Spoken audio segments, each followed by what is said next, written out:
Hello, it's Scott Manley here with episode 94 of Interstellar Quest. Our crew on Minmus are continuing their task of pillaging the moon for all the scientific secrets it might hold. Indeed, there is one last place they need to go. I believe this is the last place that we have to go. It is yet another flatlands. Honestly, I don't remember whether it's the greater flats, the lesser flats, the not so important flats, the hipster flats, or the Fonzie flats. It doesn't really matter at this point. It is one more biome which you can see here that when I was landing I had to make a bit of a course correction on account of the fact that the moon had rotated underneath me. Minmus is actually one of the faster rotating moons in the Kerbal system. It is not tidally locked to its parent body, unlike many of the other moons in the game. And indeed, the real solar system, which we know and love, has most of the moons locked into a tidally locked to their parent body. The only few exceptions that spring to mind are Elara and Himalaya, which orbit Jupiter, and Phoebe and Hyperion, which orbit Saturn. EVE Online players might find those last two names familiar because the expansions are being named after mythical figures, and those are two of the recent expansions. Anyway, looks like we have an old report from the lesser flats. I could be bounded in a nutshell and count myself king of infinite space. Let me send that out. You note that landing on a perfectly flat surface is somewhat boring. Indeed, I've become something of an expert at that. And for reasons of brevity, I've curtailed much of the gallivanting around on the surface, but yes, I believe that's the last flag, and also this is the last science. It's just ice with the occasional snowflake. You think you could drill some holes in here and play golf. Space golf, of course. Anyway, since we've collected all the data from all the biomes on Minmus, at least as far as I can be bothered, it's time to send a spacecraft to return our crew to Kerbal. We have Sean Kerman here taking the newly redesigned planetary landing capable, it was originally called the John Patrick Mason, and keeping with the Sean Connery theme, it was suggested that the name Draco was appropriate. Draco is of course the name of the dragon from Dragonheart, which is voiced by Sean Connery. Anyway, I've added a couple of other features to this, but more importantly, it's just a really fast spacecraft for getting out to Minmus. At full thrust, it has something like 40 kilometers per second of delta V. At less thrust, it's going to have a lot more delta V due to the improved specific impulse. So I very aggressively set course for Minmus. I reckon I can get there in a couple of hours without trying too hard. The only thing is, he's already left and he has forgotten his golf clubs, which is unfortunate because the Highlander team doesn't have any golf clubs either, so we're just going to have to pass on the whole notion of space golf. But you know, playing golf in such a low gravity environment could lead to all sorts of problems like losing your balls. Space golf, of course, has a long and illustrious tradition. On Apollo 14, Alan Shepard took with him a golf head, which was designed to be screwed on to one of the tools so that he could hit a couple of golf balls on the moon. Now, because of the spacesuit, he wasn't able to hold it with both hands, but he was able to swing this makeshift club with one hand, and according to him, he hit the ball for miles and miles and miles. Many people like to think that's the longest drive in history, but honestly, he's the only one that knows. But he wouldn't have had to hit the ball that hard in the low gravity and the vacuum of the moon. I suppose when space tourism really gets going, we might have a space golf archaeologist go up there, find it, and verify whether it is the longest putt. Of course, technically, it'd be a lot easier to just go to the moon with a better golf club and break the record to avoid any further arguments on the subject. But that is all ignoring the fact that the longest golf drive in history actually took place from the International Space Station.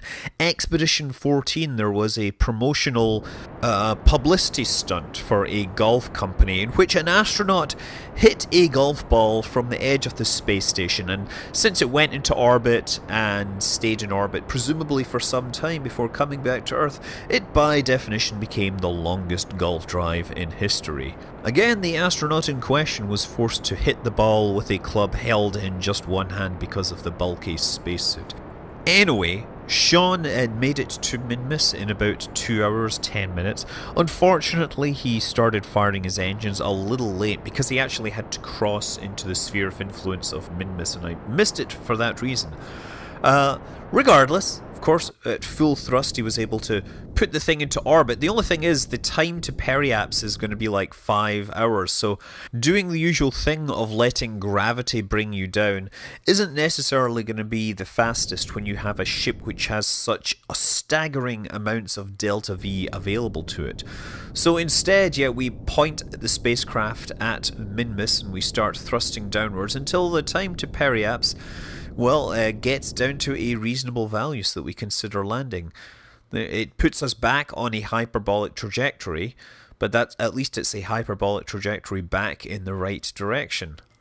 So probably one of the most inefficient orbital insertions I've ever done, but then again, with that amount of delta V, who cares? This engine is, of course, completely overpowered. People have pointed this out, but it is a late unlock that uses technology that on paper could exist. Anyway, I've added a couple of new items to this spacecraft because there's something else we want to do. So in the cargo bay of this, we have a couple of little probes here. I'm just going to detach them by setting up a staging group. I've deliberately turned myself at 90 degrees to my orbit. And there we go, the little probes are moving out. All they are is a tiny little probe body, fuel tank, engine, transmitter, couple of solar panels, and I'm not even sure that the space probe is facing the right direction. That's one thing that I need to do testing on here. It should be pretty obvious, and you know what? Yeah, I'm pointing it upwards and the nav ball is showing downwards, so I've got this thing backwards. So I need to figure out what way I want to point this thing. So these are designed to be impact probes. They are going to fire their engines and get themselves into the ground at great speeds. So I'm just going to move them apart, away a little from the spacecraft. Just need to stage. Okay, well apparently staging doesn't work. Stage 0 does not want to respond. Well, activate the engine and off I go. That's one of them. He'll head off in his orbit. The other one, I shall find another orbit for. Let's turn this way.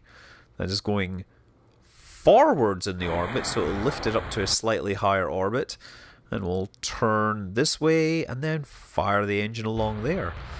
So that will leave the spacecraft free and clear to navigate to its target. And the target will, of course, be in the general vicinity of the Highlander. We don't want to get too close, once again, because of the lethal levels of radiation radiating from that engine. And, well, turns out that if I want to get there, then I need to perform quite a hard plane change maneuver. Again, lots of delta V, so we don't care too much. So set that up and then decay my orbit, bring it down into this region. This time actually accounting for the rotation of the planet just a bit. This new improved Draco, of course, has reaction wheel systems installed to let it turn a little more nimbly than the original version we took to the surface. And with the revolutionary tail landing system, it will be quite capable of landing on its rear. No need to do some crazy low-pass landing skill kind of thing. We've put the landing gear in a position that will work with that rear-facing engine. This is actually much safer than the original way I did it, and less likely to result in the engine being destroyed by, say, clipping into the ground when we bounce off the surface. Sean is, of course, an expert at landing these things by now. And almost touched down. Excellent. You see, that was really simple. Now we can collect seismic data and test these seismic probes. So all I want to do is kind of point it. I could just fire it retrograde and let it fall, but this thing actually has about a, kilometer per second of delta V, so... But we all know the faster you go, the bigger the bang you make, and the more science you will get. Actually, I don't know if that's true in this case. But hey, bigger bangs mean more science. There's a battle cry for you. Bigger bangs, more science. Those shockwaves will make the planet ring and unlock its scientific seismic secrets. So over at the Highlander, we have a little seismic probe on the side here. What does it say? Collect impact data. We get 150. Oh, that's pretty good. Draco probe impacted into Minmus for more science. Let's do that again. We have 2 of them. So, of course, once again, we point it in the right place. And we'd like to land on the daytime side simply because it's nice to see the landscape. I point this down at about 45 degrees, which will depend upon what orbit you're in when you actually fire it. Obviously, it would be rather embarrassing to miss the moon completely. After all, if you do, you will pretty much go off into a hyperbolic orbit and escape. But this does a pretty good job, and bingo! 1600 meters per second this thing has, and it was still firing its engine. Not bad, if I do say so myself. And now it's Sean's turn to collect that science. We're leaning over just a little here, even in low gravity. But the science worked. We have collected more secrets, and we shall take that home and use it to tell us more about the nature of space-time and the warp drive so that we can unlock that technology. Anyway, with the one scientific goal of the mission completed, it's time to turn into a taxi driver. So, Seanlock Kerman starts heading over. It's 20 kilometers out and he can fly over there in a few minutes. He could, of course, fly a ballistic arc, but he wants to show off his fancy flying. He's going to keep it low here so he can analyze the atmosphere. That's what he says. In reality, he really wants to show that he can just fly this thing like a pro. Perhaps trying to show that Seanlock and Sean have more than just a few letters of their name in common. So yeah, at this point I thought, wouldn't it be fun to take a look outside of the capsule? And yeah, it's pretty nice to see from inside. Unfortunately, it would be nice if the rendering was better, but all the same, flying across the surface, I decided, why not try to do this whole thing from IVA? So this is what I did. This is me just more or less trying to fly this low across the surface. I don't have a thrust indicator, so I just have to kind of look at the rest of the instruments to guess how it is actually affecting my velocity vector. And the other problem is that if I look out, I can't always see the distance to the target. But anyway, I figure given the inherent dangers involved in such a procedure, it's time to bring in old me. Okay, engine's cut. Let's see if we can find this target. I want to see how close I am.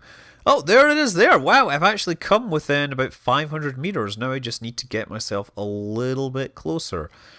I'm certainly falling downwards. I'm about 300 meters up, so I guess I'm about 200 meters away as it is. Let's just use my let's use the nav ball here to reduce the lateral velocity.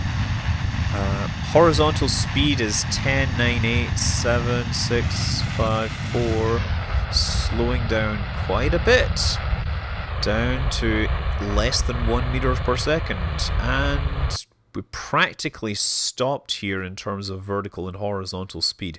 Where is the target that I'm looking for? This is where it gets to be fun.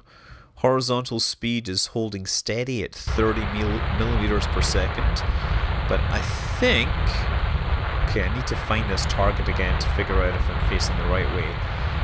Dropping off, my lateral velocity is now 5 millimeters per second. That is actually pretty impressive.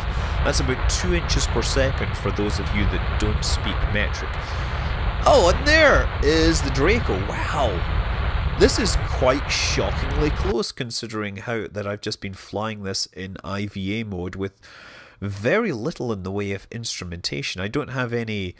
I guess there's the rendezvous planner, but That would require me to actually click on the button while trying to fly this thing, and my fingers are all being put to use, pushing buttons and tweaking my orbit, or tweaking my trajectory. Okay, where is it? Once again. So I'm using the technique of trying to make my velocity vector towards the target, or remain pointing towards the target. I have deliberately picked up some horizontal speed, but now I'm slowing it down again, and we are beautifully close to this spacecraft. We're practically parking alongside the whole thing. 44 meters up, descending at 1 meter per second. Horizontal speed less than 1 millimeter per second. Can you believe that? That is ridiculously low. Okay, I don't think I'm going to maintain that. 2 millimeters per second. Come on, let's get this down. We're moving downwards at a couple of meters per second. 17, 16, 15, 14, 13, 12, 10, 9. I don't know where my landing gear is. Wonder when I'll hit. That feels like I've hit. Not bad. Got it within 50 meters, all through IVA. And we have a beautiful sunrise in the background. Well, that was one of my favourite pieces of flying I've ever had to do. Okay, look, you see, old me doesn't always mean that terrible things are about to happen. It just means that I want to show you the potentiality for terrible things happening. Anyway, 4 times regular speed. We have Sean and crew are going to start loading up taking the science and loading it up on the space plane. We'll put Sean and Seanlock together since they're both the seasoned pilots, whereas the other 2 will get to sit in the mobile lab. It'll be a little cramped because there's essentially only room for 4 crew, and 2 of them are going to have to live in the laboratory. But they're only doing this for less than 24 hours, so it should be okay. And I'm betting there's more free room than perhaps in the Mercury capsule. I don't know if you've seen the Mercury capsule, but it was a spacecraft that you wore rather than you sat in. Anyway, with all the science transferred over, it's time to head back to Kerbal. We've got our target locked, and we head off at about 66% thrust, and then it's pretty much pointing straight at Kerbal for a little while, and then we'll make some adjustments to come in at the appropriate attitude. We don't just want to fall back down, we want to get back as fast as possible. So Mercury was that is the spacecraft I think that has the least amount of room of anything, other than the shuttle rescue balls that I mentioned in my ball video. And Gordon Cooper, he spent the longest time in one of those. He was in space for 36 hours, and there was practically no room to move. I don't know how going to the bathroom worked when you're in a spacesuit. I guess he just had a diaper or whatever. But yeah, he also encountered some serious problems, and the spacecraft lost automatic attitude control, so he had to start flying it by hand, manually essentially. He ended up apparently drawing markers on the windows, the tiny little windows of the Gemini capsule, so he could figure out his orientation relative to the stars. And he had John Glenn help him on the ground, and he had his wristwatch to time the burn. Did a manual re-entry burn and managed to put the spacecraft down within 4 miles of the carrier that was supposed to pick him up. Anyway, one of the things I thought I would try for this was to try more or less a direct descent over the landing site. Now, I timed the return more or less to come down and hit periaps roughly at the same time as I was flying over the landing site. So what I'm going to do, and I'm going to have to split this over to the next episode, is I want to kill all of my hyperbolic velocity, and this is why I'm transferring fuel forward, because I'm originally thinking that I was going to dive down into the atmosphere. I want this thing to be stable as possible, and I start aggressively slowing down, aiming to bring myself down over the launch pad, and ideally, I'll either land it like an aircraft or land it like a tail sitter. Either option would be interesting. You might also notice in the staging diagram I have a pair of parachutes. Those are unlikely to save the spacecraft from being, give it a soft touchdown, but they will probably be enough to save the crew from getting killed, even if the spacecraft is ruined on impact. Anyway, yeah, we're very aggressively going to slow down and come down straight over the landing site, but that will be in the next episode. Until then, I'm Scott Manley. Fly safe.